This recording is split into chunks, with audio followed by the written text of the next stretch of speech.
Tonight, land sea creatures of the far Rockaways, I point north, and... So buttery. It's so delicious. It's good. Why not start off your next dinner with something as simple and delicious as miso soup? You order it all the time. Everybody orders it all the time. Have you ever had it at a friend's house? No. Why? Because it's foreign. Is it really that foreign? Is it really that difficult? No, it's not. It's 3 ingredients. 2 ounces of kelp in the pot. 2 quarts of water with the kelp. Bring it to a light simmer. 20 minutes of kelp in the water. Pull the kelp out. Ooh, it's hot. The steam is hot. Essentially, it's a vegetable stock. What makes it miso soup is miso paste. Fermented soybean comes in 3 flavors: dark, medium, and light. The darkest one is very salty. The lightest one is very not so salty. So you have to adjust the amount that you put into the dashi based on how salty it is. So are there exact measurements for the miso? No, there are not. For 2 quarts of water, I would start with 2 tablespoons of miso paste. Just like this, okay? You're gonna have to taste it. There's really no way around it. You take a little bit.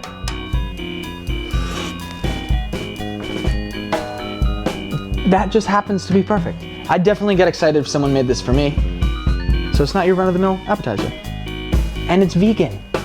I think the Japanese ceviche is the way to go. Ponzu sauce is delicious. It's a pre-made thing.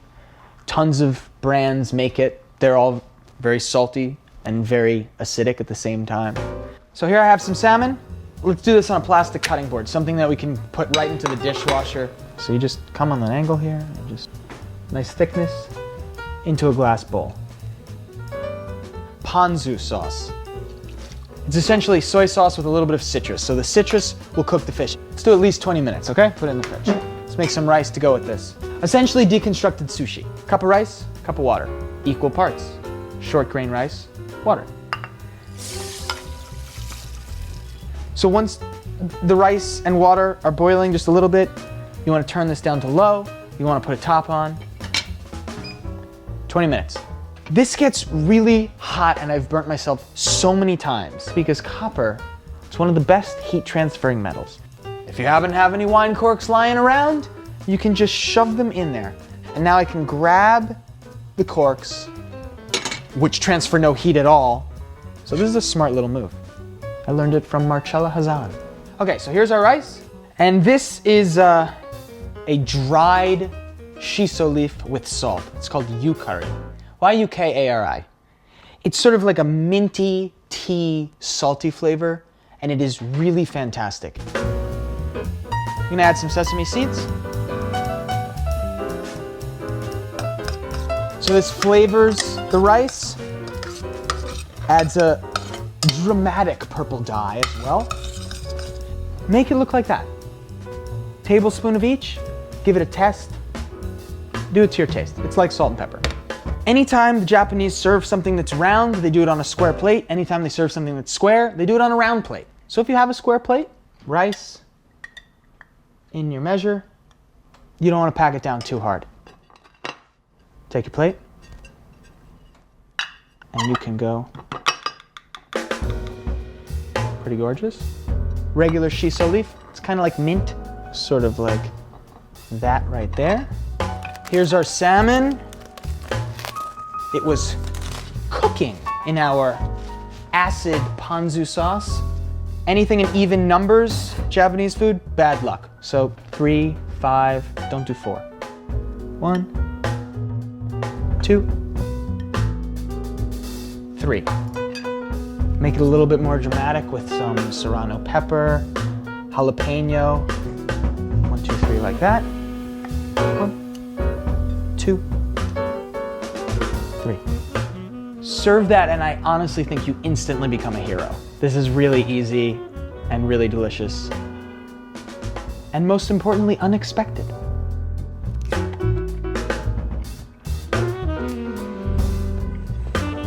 Japanese ceviche, deconstructed sushi.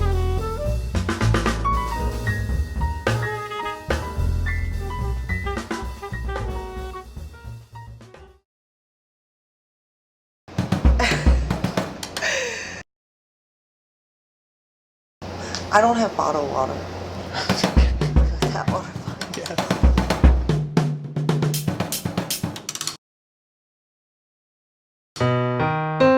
We're gonna cook some Korean food. Yeah. The first dish we need to prepare is a pork marinated in Korean spicy paste. So first we need to see the pork. Pork butt. You told me 1 pound of pork butt.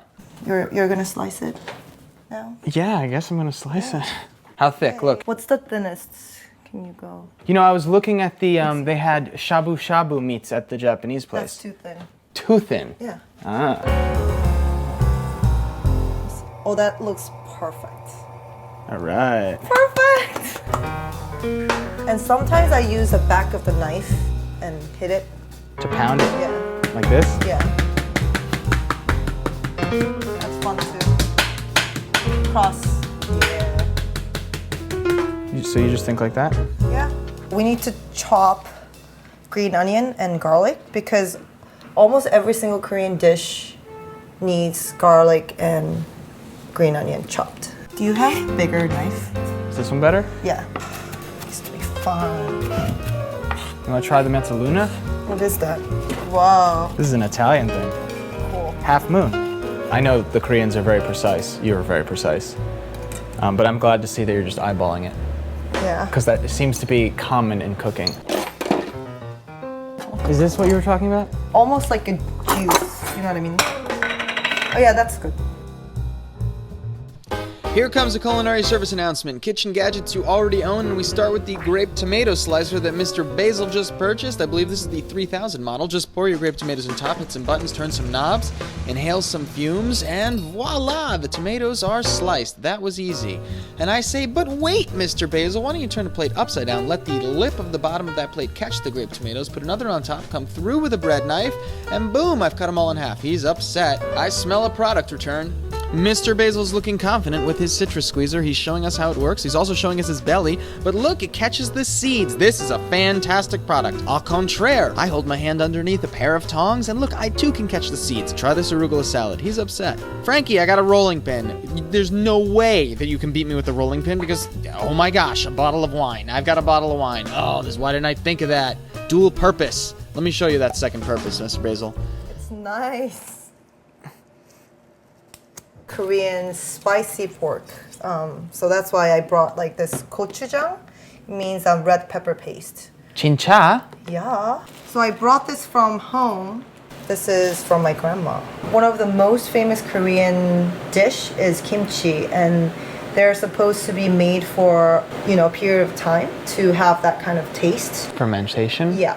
The easiest and quickest way to make kimchi with lettuce. And then the gochu powder. Just going with the hand. Kind of have to be careful with the salt. Mix it all together. So it's not going to be the same as kimchi. It's going to be different. Korea, there are like hundreds of kind of kimchi. Do you find that there's good Korean food here in New York? 32nd Street and Broadway, there's a, Korean town. I like to try. It's good. Absolutely delicious. So this is one type of kimchi that you can make it. That's delicious. So easy. Yeah. I think a little bit of vinegar, maybe. It's all about your choice. Like if you want to have that little tangy. I'm gonna make my own kimchi. Cool. We don't need the scale. No. I love it. Because if we just make more, you just put in less.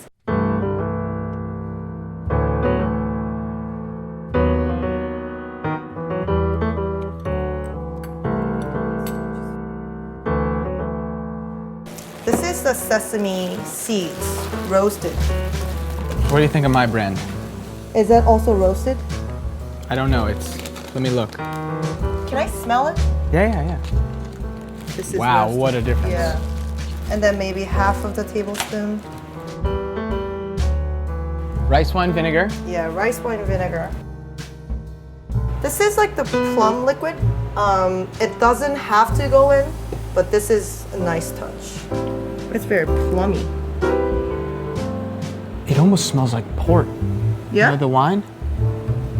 No, but So maybe half. Oh, I have good black pepper. Okay, for the next one, brown sugar. Half a tablespoon? It's all about your preference.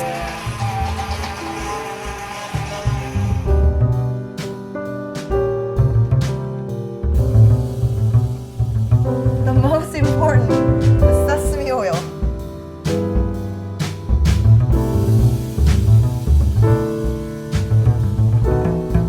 Okay, and then we mix this up? Yep. Oh boy. Yeah.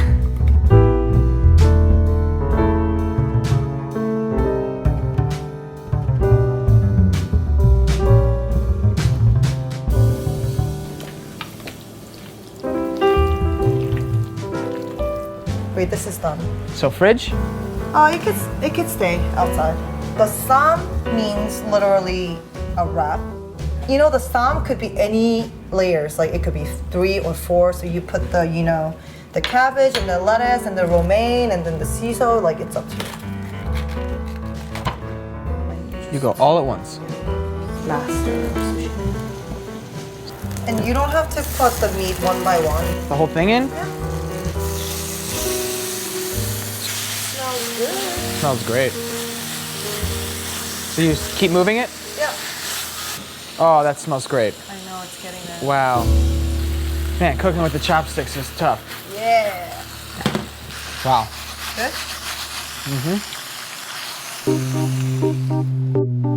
Thank you for letting me do that. How do you say I like it? Delicious? 맛있어.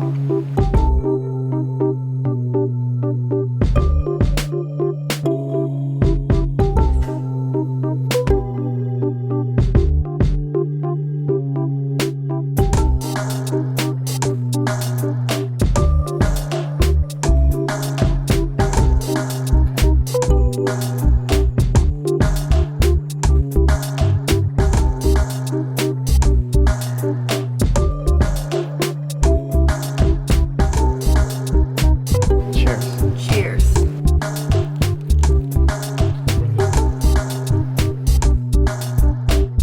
It's good.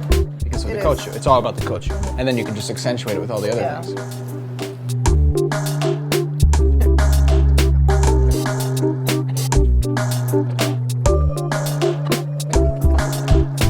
I don't even know how to describe them because I'm not so versed in these, but they're spicy, they're sweet, they're savory. Oh It's boy. supposed to be messy.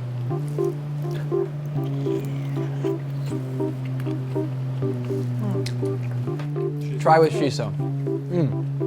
It's good. You need to make one. This is for the 생선 조림. That's fish broiled in soy sauce. I think Korean food is also all about the shape as well. A little bit over Centimeter? an eighth. I don't know, 3/16. So the length of the onion could be the width of the fillet. Gochu, Kochu. the same. We Gochu. make Ah. the paste and the powder with this. Thank you. Yeah. Thin slice.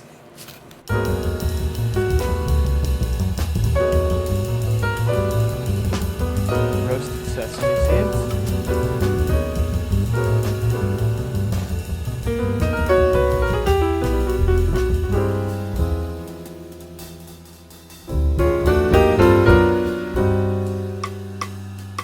A little bit of brown sugar. I tend to use brown. So I need to turn it on? Oh, not yet. Oh wow, like a- cold pan. Yeah. You put the fish on top of this. Cool. 1/3 up the fish? Yeah. Oh. I'm gonna go with the 2 tablespoons first. And you let it boil. We'll move to the medium heat now. It's exactly how I make my eggs. My fried eggs. But you can take the hot oil, you can pour it over the yolk here. And it's sort of the same as going over easy. You just keep kind of like basting it. Okay, you see the basting here? Look at this yolk becoming sort of white. 2 fried eggs.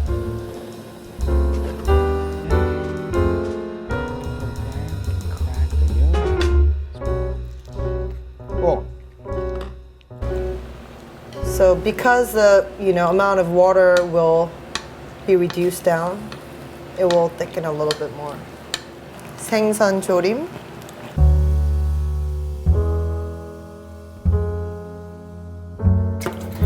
So you can see what Karis was saying about the daikons. Yeah. Look at the color. I'm gonna put green onions because we don't want the color to be too dark because we want the green. That changes the aroma right away. Yeah. So this is like marinating in the pan. Yeah.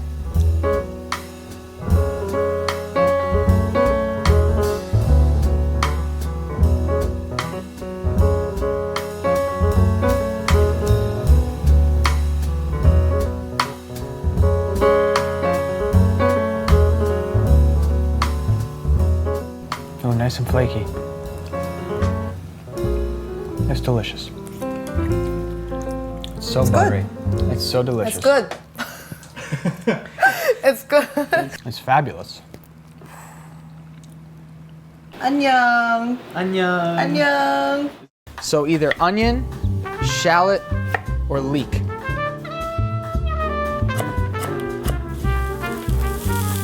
Awesome. Now let's peel the garlic.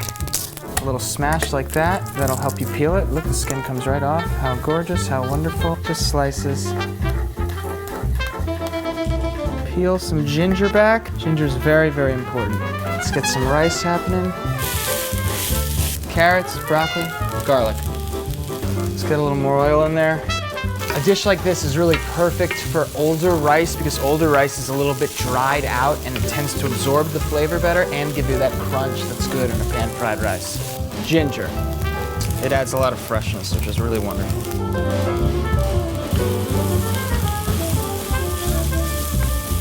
A little bit of sesame oil.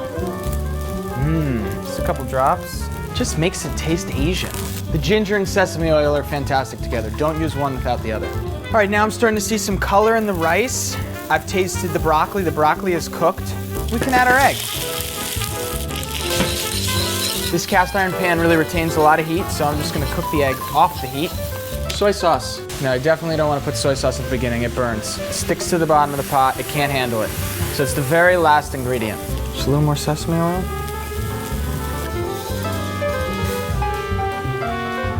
It's simple. This is really, really, really exciting because I'm making spinach risotto with horseradish in it. And it looks like wasabi, and it kind of tastes like wasabi, but it really tastes like risotto. And it goes great with seared tuna. And I invented this, and I'm so happy about it. Olive oil in our risotto pan, celery, leeks, garlic, spinach. We're gonna mix that with a little bit of chicken broth, and we're gonna create the homogeneous green color that will be throughout. Black pepper, salt. We're just looking for a little color here. I want the leeks to become a little bit translucent-ish, and then we're gonna add our arborio rice. Don't rinse it, that's ludicrous. You lose all the starchy stuff on the outside that helps create cream along with the butter and the cheese. It's gonna quadruple in size, so go easy. And we'll add our first bit of broth, just enough to cover everything.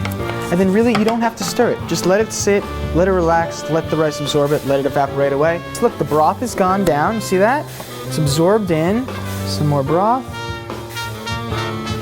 Beautiful. This is for you. Spinach broth. Sushi grade tuna. Mustard. Just coat it. Let's make our seared tuna crust.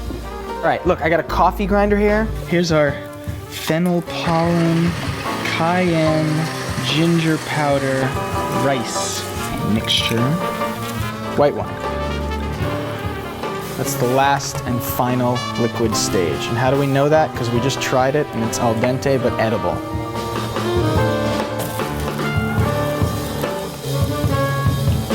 Now just a quick sear, you know? Because look, see how there's color there? We just want that gone. Piave Vecchio cheese, which is super creamy and awesome. Parmesan and freshly grated horseradish root. Man, this stuff burns the eyes. See the creaminess? Horseradish, right on top. Wasabi risotto. It works. It really does. Really good, really creamy. And horseradish at the end is nice. The tuna is amazing. It's very yummy. The texture of the crispy rice gives a good contrast to the risotto. Success! So I thought we'd make a tortilla española, Spanish omelet, a little bit different than a frittata because it doesn't go in the oven. You start with some oil in the pan and you take baby potatoes and onions. The thing that's really great about this dish is that potatoes last a long time, you always have onions, and you always have eggs. You can make it whenever you want. Potatoes and onions, you want to get them nice and brown. Eggs. Keep these babies moving. Start looking. We have a lot of potato and egg. I think I'm gonna go with 8. The rule of thumb is 2 eggs less than your pan's size. So this is a 10-inch pan. I've got 8 eggs. If it were a 12-inch pan, I'd have 10 eggs.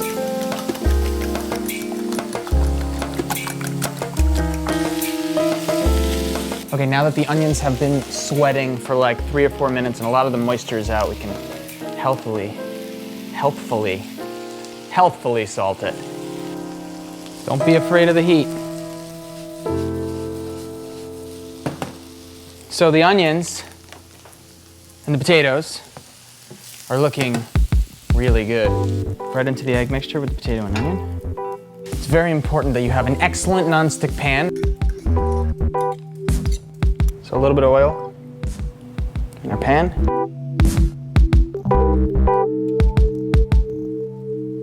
It's medium heat. Just gonna stir it a little bit while we can. Get some curds up from the bottom. I can feel it. You can't necessarily see it, but it's happening. I promise you. Been cooking for about 3 minutes or so, and we can start to see some color now. So that means it's time for the moment of truth. The moment of truth involves making sure you're free all the way around.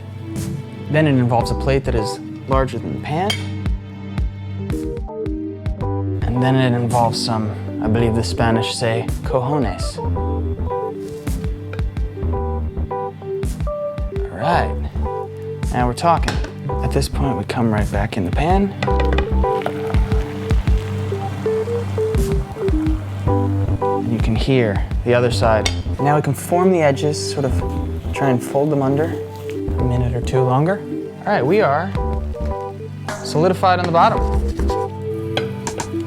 So before it overcooks, that is a Spanish omelet. It's really yummy. It's still eggy in the middle, which I like, not overcooked. Something I didn't really take into consideration is this is an awful lot of egg for one person. After you make the Spanish omelet, you'll realize it's a lot of egg to consume. So I propose this. Bring it to the far Rockaways and feed it to this strange land sea creature that I discovered.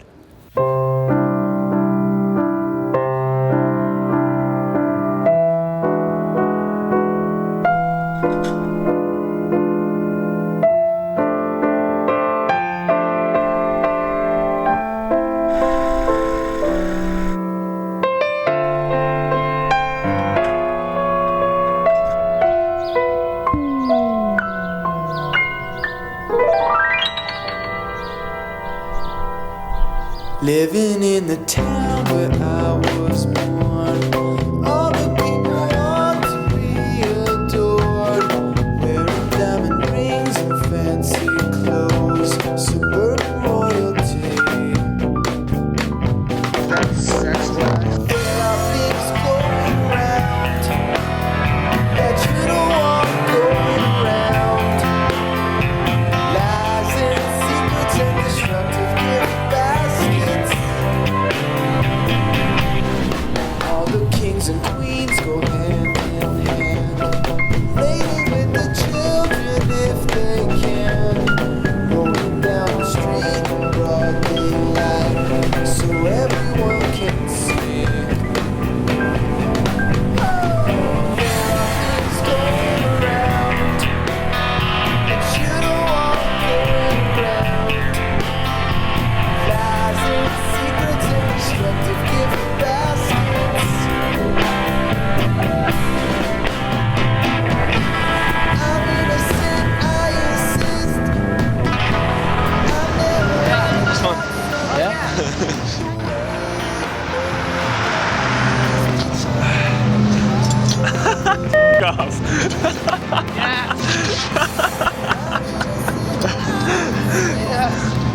never had silverware at post surf.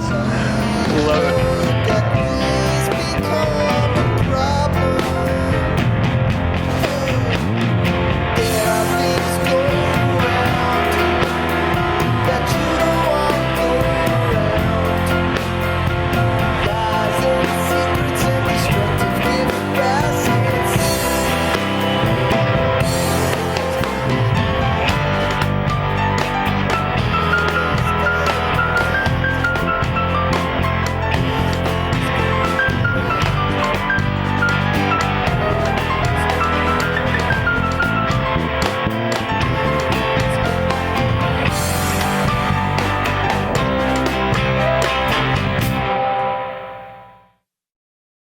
슴슴하다.